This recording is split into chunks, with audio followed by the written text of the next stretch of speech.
Footage मिला है, तस्वीरें मिली हैं। अनीता के बाद गुलामुद्दीन का एक सीसीटीवी भी सामने आ गया है। गुलामुद्दीन रेलवे स्टेशन पर बैग खरीदता हुआ दिखाई दे रहा है। 29 अक्टूबर को रेलवे स्टेशन पर गुलामुद्दीन नजर आया है। 27 अक्टूबर को घर से अनीता निकली थी। क्या 29 अक्टूबर को ही अनीता की हत्या हुई थी? बड़ा सवाल है। पति ने एफआईआर में रेप का भी आरोप लगाया था। मौत से पहले अनीता ने क्या प्रताड़ना झेली है, सवाल यह भी है। तस्वीर सामने आई है बैग खरीदने की, और तस्वीर सामने आई है अनीता की भी।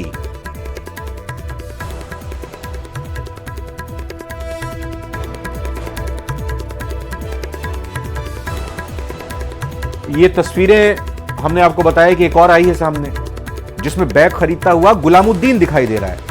लेकिन एक तस्वीर और भी आई है जिसमें इससे पहले अनीता सूट पहने हुए, चुनरी पहने, सूट पहने हुए दिखाई दे रही हैं। फिलहाल कई सारे सवाल अभी इस वक्त खड़े हो रहे हैं। क्या मामला है, क्या माजरा है? पुलिस के लिए गुत्थी ऑडियो क्लिप्स आ रही हैं सामने। ऑडियो क्लिप्स के साथ साथ अब जब ये तस्वीरें भी सामने आ रही हैं, एक बैग खरीदते हुए गुलामुद्दीन दिखाई दिया है। हाँ, ये देखिए, अब आई ना ये तस्वीर सामने आपके टीवी स्क्रीन पर। ये स्कूटी पर गुलामुद्दीन जा रहा है, जिसमें वो बैग खरीदता हुआ दिखाई दे रहा है। क्या बैग का इस्तेमाल जो किया गया है, टुकड़े काटकर, वो इसी बैग का इस्तेमाल किया? और देखिए दूसरी तस्वीर जो आपको पहले दो दिखाई दे रही थी, अब ये एक तस्वीर है, और दूसरी तस्वीर गुलामुद्दीन की और एक तस्वीर अनीता की। ये दोनों तस्वीरें सामने आई हैं। इन तस्वीरों से कितनी करीब पहुंचेगी हत्यारे के पुलिस, ये बड़ा सवाल है, क्योंकि ऑडियो भी वायरल हुआ है।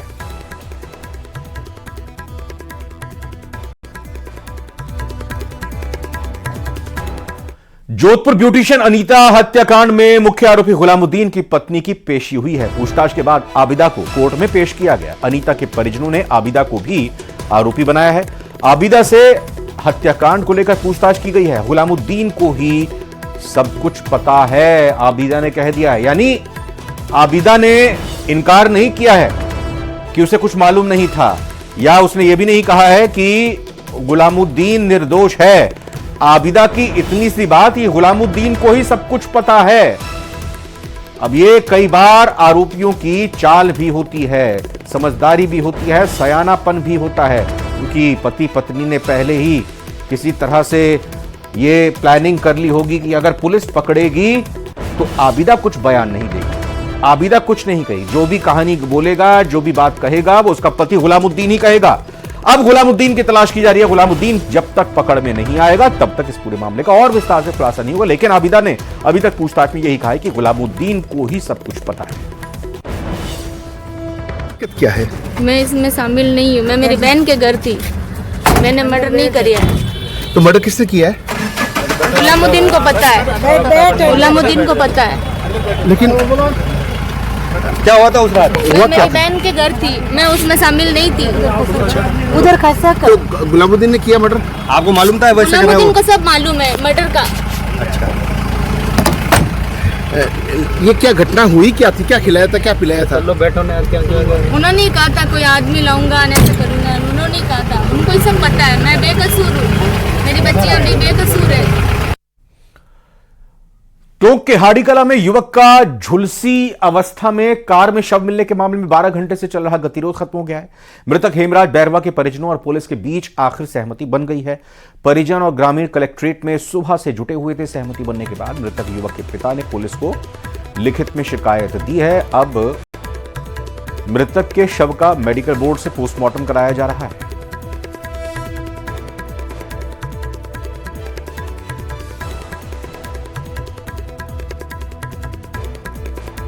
पीपलू इलाके में जो एक व्यक्ति का जो शव मिला था गाड़ी में, उस बात को लेके यहाँ उनके कुछ परिजन और समाज के लोग एकत्रित हुए थे और इनसे लगातार हम लोग बातचीत कर रहे थे और इनको कह रहे थे कि भाई जो आप कार्रवाई चाह रहे हैं, जिस तरह की आप मांग अपनी रखना चाह रहे हैं, आप अपना लिख कर दीजिए। और इसी के चलते, इसी में बातचीत करते करते इनके जो लोगों ने अभी जो रिपोर्ट लिख कर दी है और उस पर जो प्रकरण दर्ज करके आगे की कार्रवाई शुरू कर रहे हैं। और इनके कुछ लोग आवेश में आके कलेक्ट्री के बाहर आ गए थे, जिनको हम लोगों ने पुश करके जो है अंदर कर लिया था। रोड जाम जैसा ऐसी कोई बात नहीं थी। मालूम पड़ा कि साहब इस तरह से एक वाकया हो गया, गाड़ी जल गई, उसमें एक व्यक्ति जल गया। तो हम लोग यहाँ आए हैं, लोगों से पूछताछ करी उनका कहना ये है कि साहब वहाँ टोल के आसपास कहीं उनकी गाड़ी जल गई। उस लड़के का अपने भाई के पास फ़ोन आया था कि मेरी गाड़ी जल रही है और मैं भी इसमें फंसा हुआ हूँ। फिर दोबारा उसके पत्नी के पास में आया फ़ोन और तब तक ये घर वाले वहाँ भागे और उन्होंने उसको निकाला जब तक वो जल चुका। पुलिस वाले कोई नहीं आया, हमको चलते हुए को निकाले, कोई बंदा नहीं आया इनमें तीनों में से, तीनों थाना मेरी क्या आत्मा रोएगी। और आज तो सब आ गए डिप्टी और सारे क्या है, अरे इनकी औलादों को भी ऐसे ही जाए माजी। क्या चाहते हो आप अब? क्या मैं तो मौत चाहता हूँ, मेरे बच्चे के साथ ही मुक्ति हो जाए मेरी। सवाई माधोपुर से बड़ी खबर है। टाइगर के हमले में मौत के मामले में धरना स्थल पर कृषि मंत्री किरोड़ी लाल मीणा पहुंचे और रावल गांव में ग्रामीणों ने शव रखकर जाम लगाया हुआ है। किरोड़ी लाल मीणा ने ग्रामीणों से घटना की जानकारी ली है। किरोड़ी लाल मीणा मांगों पर सरकार से सहमति का प्रयास कर रहे हैं। ग्रामीणों की सरकारी नौकरी और 50 लाख के मुआवजे की मांग है। कल शाम टाइगर ने उलियाना निवासी को उतार दिया था मौत की घाट और अधिकारियों की मौजूदगी में किरोड़ी समझाइश कर रहे हैं। कई बार शिकायत करने के बावजूद भी प्रशासन ने इसको किसी तरह का कोई रोक टोक नहीं कराया, ढूंढा नहीं और इसको इस एरिया से बेदखल नहीं किया। आज उसी का परिणाम है कि प्रशासन की सुस्ती की वजह से हमारे एक नौजवान को 20 साल की उम्र को, जो किसान खेत में काम कर रहा था, सड़क में भरे हुए टमाटर दूर दूर तक बिखर गए। सड़क पर टमाटर बिखरा देखकर आसपास के लोग और राहगीर टमाटर लूटने में जुट गए। उन्होंने ये नहीं देखा कि जो ड्राइवर और क्लीनर इस ट्रक के अंदर है उन्हें चोटें आई हैं, जिंदा हैं, क्या उनकी स्थिति है, उनको बाहर निकालें कि नहीं निकालें, लेकिन टमाटर लूटने में लग गए। पुलिस थाने को सूचना मिलते ही मौके पर पहुंचकर टमाटर लूटने वाले व्यक्तियों को खदेड़ दिया गया। मिली जानकारी के अनुसार नासिक से टमाटर भरकर एक ट्रक जम्मू कश्मीर जा रहा था। कानाखेड़ी गांव के निकट पहुंचते ही तेज गति के कारण ट्रक असंतुलित हो गया और सड़क पर पलट गया। दुर्घटना में ट्रक चालक घायल हो गया, जिसे इलाज के लिए चिकित्सालय यानी हॉस्पिटल पहुंचाया गया। अलवर में इन दिनों चोरी की घटनाएं थमने का नाम नहीं ले रही। आए दिन चोर सूने मकान पर, गोदाम पर, मंदिरों को अपना निशाना बनाने में लगे हुए हैं, लेकिन पुलिस का इस तरफ कोई ध्यान नहीं। चोरी नहीं रोक पा रही पुलिस। ऐसे में चोरों के अंदर हौसले बुलंद हो गए हैं। तस्वीरें सीसीटीवी के सामने आई हैं। मंदिर में आप देखिए कैसे चोर चोरी कर रहे हैं, भगवान के घर को भी नहीं बख्श रहे। ये मुंडावर थाना क्षेत्र के शिरोड़ कला गांव में तस्वीरें आप देख रहे हैं, जहां पर चोरी की गई है चोर की तरफ से। देर रात गोगा बाबा के मंदिर में घुसकर युवक ने चोरी की घटना को अंजाम दिया। पूरी घटना मंदिर में लगे सीसीटीवी में कैद हो गई है और ये जो चोरियां हो रही हैं इसको लेकर ग्रामीणों में रोष है, नाराजगी है। जयपुर से खबर है, जहां डोर टू डोर चंदा मांगने के बहाने हिप्नोटाइज कर यानी वशीकरण करने के साथ महिलाओं के आभूषण खुलवा लेते हैं, निकलवा लेते हैं। इस तरह से लूट की वारदात को अंजाम देने वाले गैंग का पर्दाफाश हुआ। यह कार्रवाई महेश नगर थाना पुलिस ने की है। पुलिस ने गैंग में शामिल शातिर बदमाश जसवीर उर्फ सोनू और डिंपल सिंह को गिरफ्तार किया है। उनके कब्जे से लूटी गई ज्वेलरी भी बरामद की गई है। वारदात के बाद पुलिस ने सीसीटीवी फुटेज की मदद से बदमाशों की पहचान कर उन्हें धर दबोचा। बदमाशों ने पूछताछ में बताया कि वो रैकी कर घर में मौजूद अकेली महिलाओं और युवतियों को शिकार बनाते हैं। चंदा लेने के बहाने उन्हें बाहर बुलाते हैं, फिर हिप्नोटाइज कर यानी वशीकरण कर आभूषण और पैसे लेकर भाग जाते हैं।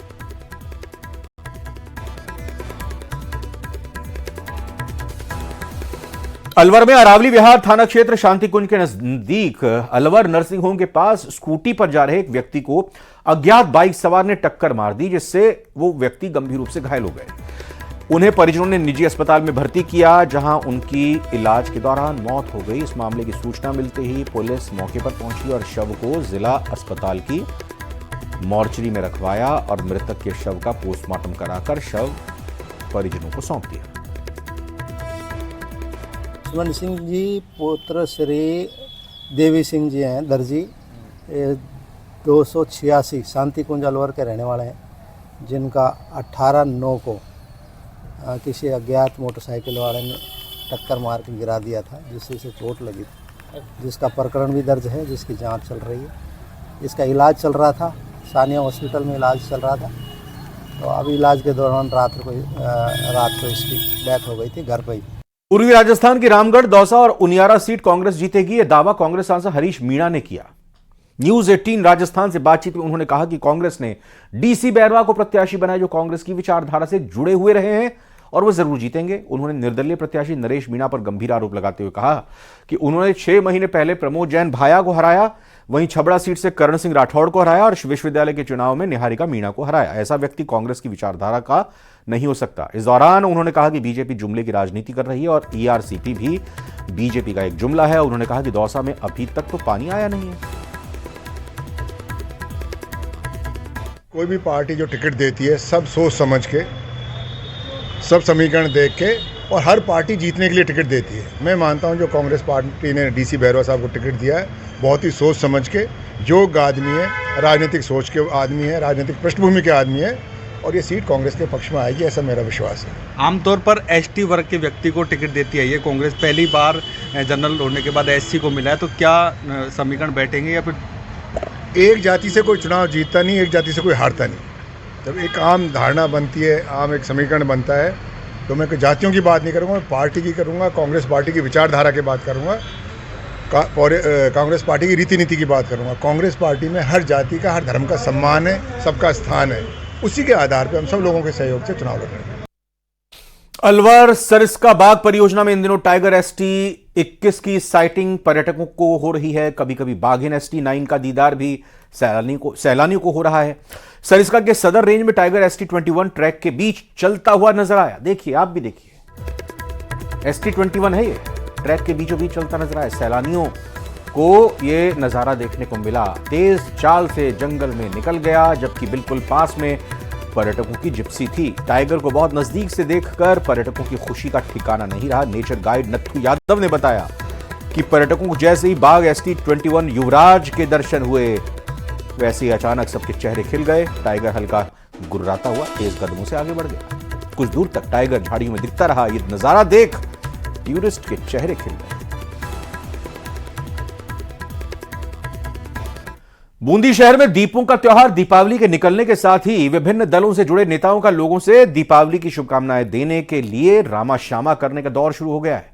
इसी कड़ी में बूंदी शहर में आज अपने समर्थकों के साथ निकले क्षेत्रीय विधायक हरिमोहन शर्मा ने चौमुखा से अपने जनसंपर्क अभियान की शुरुआत करते हुए शहर के बाजारों में पैदल घूम घूम कर दुकानदारों और शहर के आम लोगों को दीपावली की शुभकामनाएं देते हुए उनसे रामा श्यामा कर उनके उज्जवल भविष्य की कामना की। इस दौरान शहर में रामा श्यामा करने के लिए निकले क्षेत्रीय विधायक हरिमोहन शर्मा का शहर के दुकानदारों और आम लोगों ने फूल मालाओं और साफों से लाद कर बड़े जोर शोर से स्वागत सत्कार किया।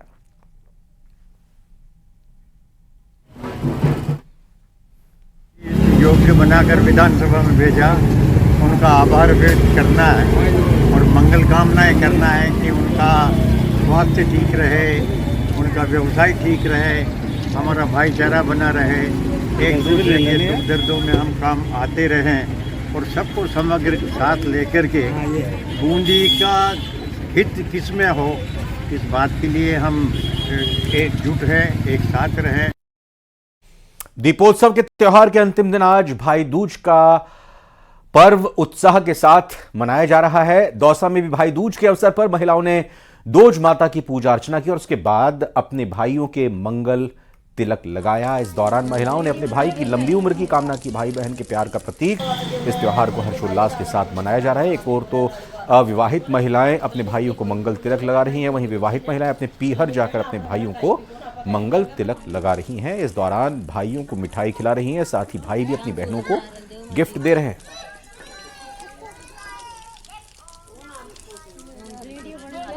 दिवाली, गोवर्धन, भाई दूज, आज भाई दूज का त्योहार है और आज हमने भाई दूज पूजी है, तो भाई दूज की हम भाई के लिए लंबी उम्र की कामना करते हैं।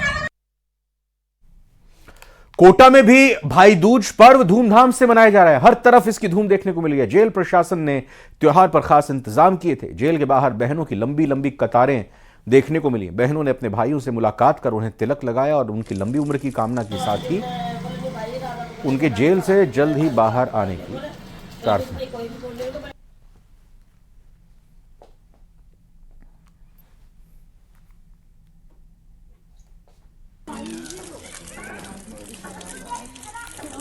सूरज नारायण देव मर्जी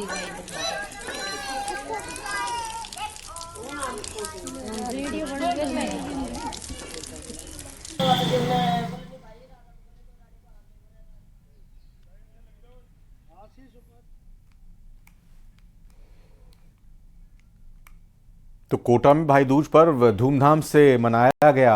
यहां पर जेल प्रशासन की तरफ से त्योहार पर खास इंतजाम किए गए थे। जेल के बाहर बहनों की लंबी कतारें देखने को मिली। बहनों ने अपने भाइयों से मुलाकात कर तिलक लगाया। भाई दूज और भाई दूज की धूम हर जगह पर है।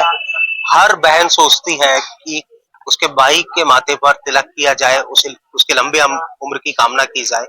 कोटा सेंट्रल जेल पर भी बहुत खास तस्वीर है, जहां पर बहनें अपने भाइयों से मिलने के लिए आ रही हैं। उनकी लंबी दुआ की जो कामना है वो माथे पर तिलक लगाने के साथ में कर रही हैं। और जेल प्रशासन की तरफ से तमाम जो कैदी भाई हैं उनके लिए खास अरेंजमेंट फिलहाल यहाँ पर किए गए हैं। देख सकते हैं आपकी जेल के प्रहरी यहाँ पर मौजूद है। बकायदा तिलक की थाली, मिठाई का डब्बा यहाँ पर लगा हुआ है। भाई से मुलाकात हुई?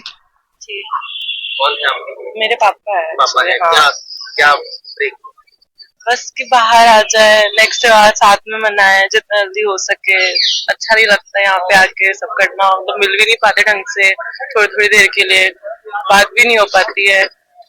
पापा है मेरे भी, एंड बहुत टाइम बाद ऐसे अच्छे से मिलने दिया है। कि भी बहुत लाइक इतनी सी खिड़की से सिर्फ तिलक लगाने देते हैं और पूरा अच्छे से, मतलब बहुत टाइम हो गया ढंग से बात भी नहीं होती है, वहाँ मुलाकात भी ढंग से नहीं होती है। किस तरह के अरेंजमेंट आज खास तौर पर किए गए हैं, क्योंकि हर बहन चाहती है उसके भाई के माथे पर तिलक हो और लंबी उम्र की कामना। जेल प्रशासन के द्वारा आज जो भाई दूज के त्योहार जो बहनें आ रही है उनके लिए स्पेशली ड्यूटी महिलाएं कार्मिक लगाई गई है। तो एक जो विकेट छोटा खिड़की है उससे हाथ निकाल के रक्षा सूत्र बंधवाया जा रहा है और तिलक निकलवाया जा रहा है और कुछ मात्रा में मिठाई दिलवाई जा रही है।